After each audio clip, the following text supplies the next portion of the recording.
Hi, Kiké. Hi. I was just asking some of your teammates and Dave, do you guys feel like you're sort of in the Mamba mentality again? Does it feel like last year, or just how does it feel? I mean, you could say that. I think every postseason teaches you a lot. Every series, whether it's a 5-game or a 7-game, feels like it's a month long. So there's a lot of learning within each series. And for us, I feel like we've gone through a lot together as a group. There's people that were here in 2020. There's people that were here last year. And then there's new guys that have bought in and are all in with the mentality and the goal, the final goal, which is to win a World Series. And I think we're going into today, just like any other day in October, thinking it's a must-win game because that's how we feel about it. And yeah. Let's go to Ricardo, fourth row in the middle. Kiké, ya parece una tradición hablar de tu desempeño en postemporada año tras año.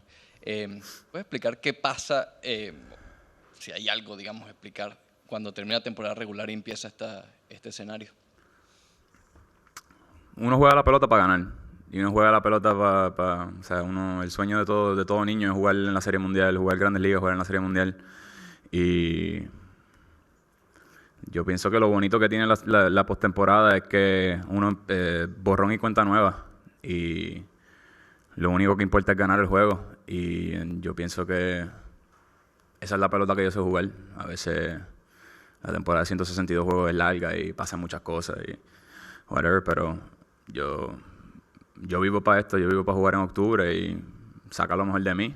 Y yo entiendo que entre el caos de octubre le trae paz a mi mente. So, yo encuentro la paz en el caos. Y desde el punto de vista grupal, ¿cómo mantener la inspiración, sobre todo ahora que siguen siendo los vigentes campeones como grupo? No, es saber, es entender el uniforme que uno tiene puesto y entender la responsabilidad de cargar el uniforme. Cuando uno juega para esta organización, la meta es ganar la Serie Mundial y si no gana la Serie Mundial, la temporada queda como un fracaso. Y yo entiendo que la gente rápidamente, los que llegan nuevos en los campos de entrenamiento, se dan cuenta de que es en serio, que uno que tiene significado, uno no dice eso por decirlo, que es la que hay. Vamos a ganar la Serie Mundial o si no, pues no consideramos que la temporada fue un fracaso y yo entiendo que hemos creado tremenda cultura aquí, una cultura ganadora, de jugar pelota ganadora y eso es lo que pues cuando llegan momentos como este nos ayuda a mantenernos bajo control y seguir nuestro norte. Come up front on the left side. Hey, Kiké, you mentioned earlier about just learning lessons. Obviously, each series is different. So what are some of the lessons that you feel like you all have learned, especially having the opportunity to close out this series tonight? I mean, we've learned that our starting pitching is really good. It's just, it's the experience within, each game. I think we're a battle-tested group that really believes in each other and cares about each other. In the past, we've had maybe some pressure to perform or whatnot, but we've gone through so much as a group that you just know that at the end of the day, things are going to be all right, and we're going to find a way to win. So even if you're not performing, you trust that the guy that comes in behind you is going to get the job done. And as long as we're winning games, nothing else matters. And that's kind of the mentality that we've acquired, and we're going to keep with it. Let's go to Claudia, first row on the right.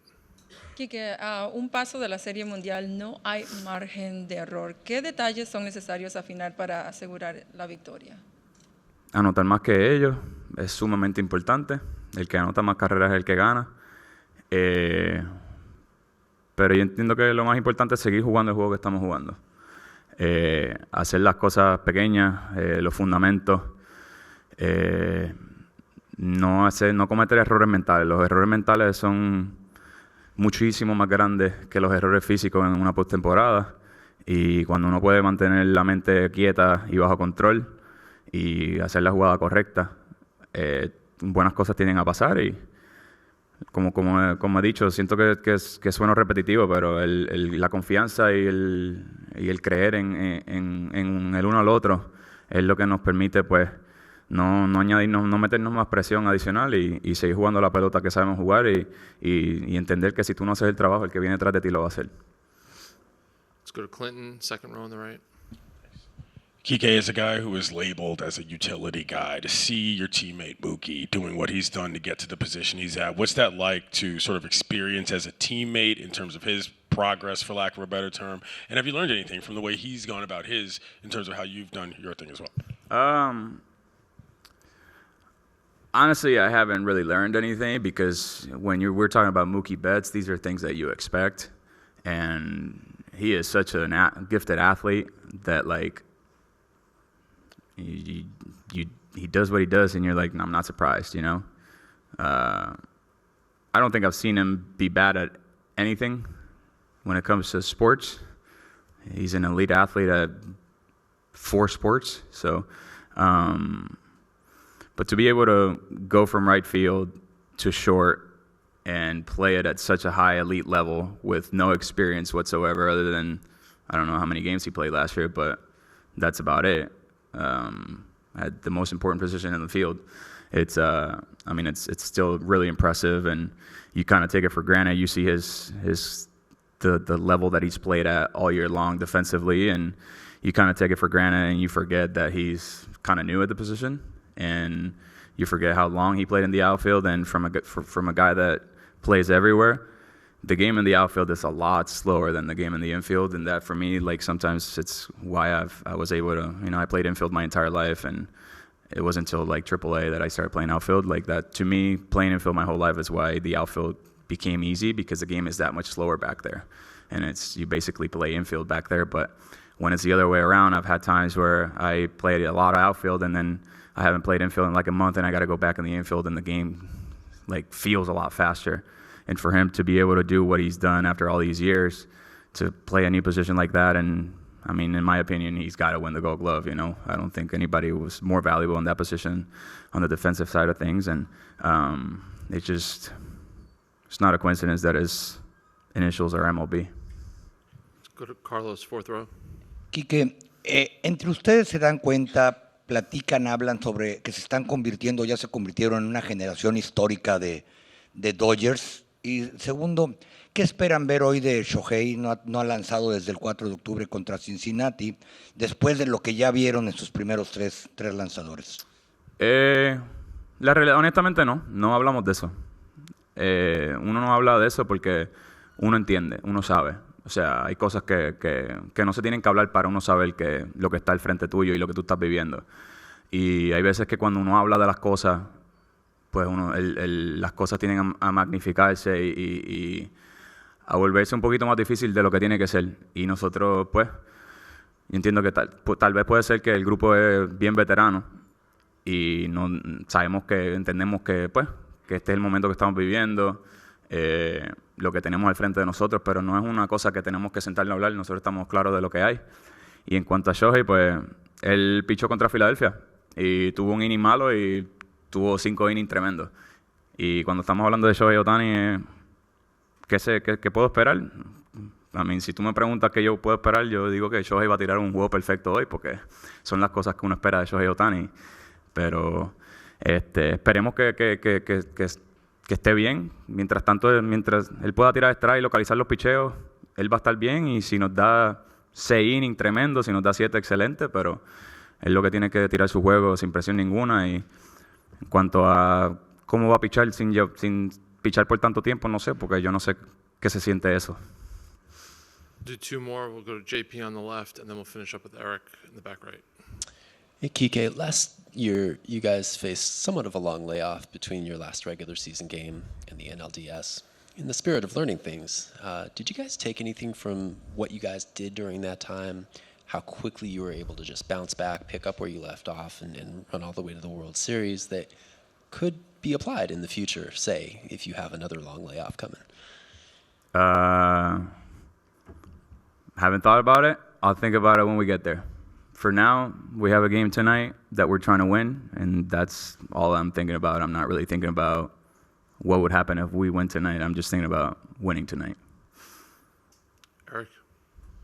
Kiké, today you're going to after today you're going to be one behind Justin Turner for most postseason games in Dodgers history. Just wondering, what has it meant to you to be a part of so many of this like extended run they've had?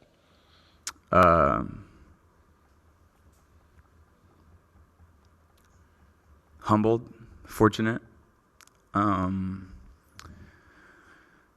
This is not just any franchise, man. This is the LA Dodgers. They've been around for a long time, and they have a lot of history. And for a guy like me from Puerto Rico, kind of swam against the current my entire life, to be sitting in this position is pretty special. But at the same time, I haven't really wanted to reflect too much on it, because there's going to be a time for that once I'm done playing, and I'm going to have a lot of years to reflect on it. But for now, as cool as that is, and I'm going to take that to the grave with me, I'm just focused on today, and it would be cool if my name is up there with the most Dodger World Series ever, you know.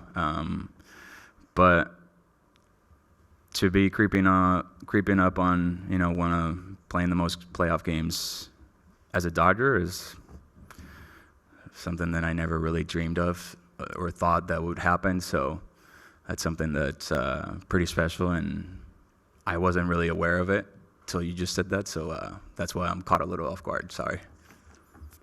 All right, thanks, Kiké. Appreciate the time. Thank you, guys.